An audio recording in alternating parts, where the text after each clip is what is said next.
c'est l'histoire de six jeunes filles, 6 jeunes Alsaciennes de Strasbourg qui, pendant la Seconde Guerre mondiale, au moment où les Allemands ont annexé l'Alsace et la Moselle, ont construit un réseau de passeurs et elles faisaient évader des prisonniers de guerre. Et voilà, c'était 6 filles qui étaient issues du mouvement Guide de France. Et voilà, donc elles se sont formées une équipe guide clandestine. Et voilà. C'est le début. Voilà. Et puis ensuite, elles font pendant toute la guerre, elles font passer des prisonniers de guerre à travers les Vosges ou vers la Suisse. Voilà. C'est une histoire qui est dans la famille, dans ma famille. Donc c'est la grand-mère de mon épouse qui a laissé des écrits. Donc toute sa guerre, elle l'a noté dans des carnets. Et donc c'est à partir des écrits de cette grand-mère, Alice Dole, voilà, qui a laissé très peu de lacunes sur sa guerre. Donc c'était très facile, entre guillemets, si j'ose dire, de faire cette bande dessinée, même si c'était long. Mais voilà. Aussi, il y a tout un pan de l'histoire que moi je ne connaissais pas. Je ne suis pas de parents alsaciens de souche, comme on dit. Je suis de parents français de l'intérieur, comme on dit en Alsace.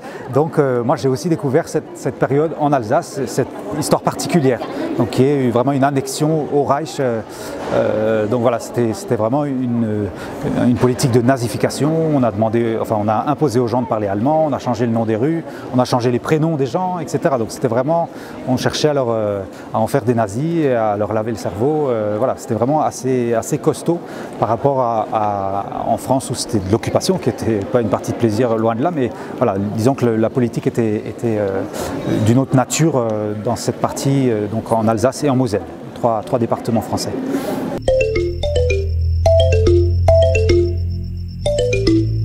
Alors c'était pas attendu, moi j'étais surpris et très emballé par cette nouvelle, mais voilà, c'est vrai que moi quand je réalisais la BD, j'ai travaillé 5 ans dessus, enfin pendant 5 ans dessus, et pendant que je réalisais la BD, je me disais ouais, si je concours pour un prix, ce serait éventuellement celui-là, parce que je connaissais le festival, j'étais là plusieurs fois et je visite chaque fois la chapelle et les expos, quoi. Donc je me dis peut-être un jour ce sera moi, puis ça y est, c'est aujourd'hui. C'est un peu intimidant à vrai dire, mais c'est beaucoup de plaisir en tout cas. Ouais. C'est vrai que pour une carrière c'est important.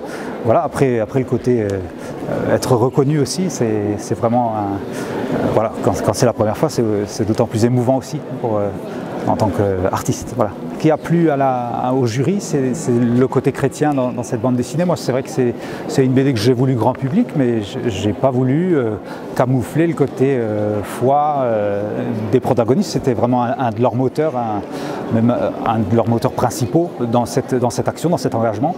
Et du coup, voilà, c'est ça ce que j'ai souhaité mettre en avant. Et donc la petite fille d'Alice me témoigne que c'était quelqu'un qui avait de la foi, quoi.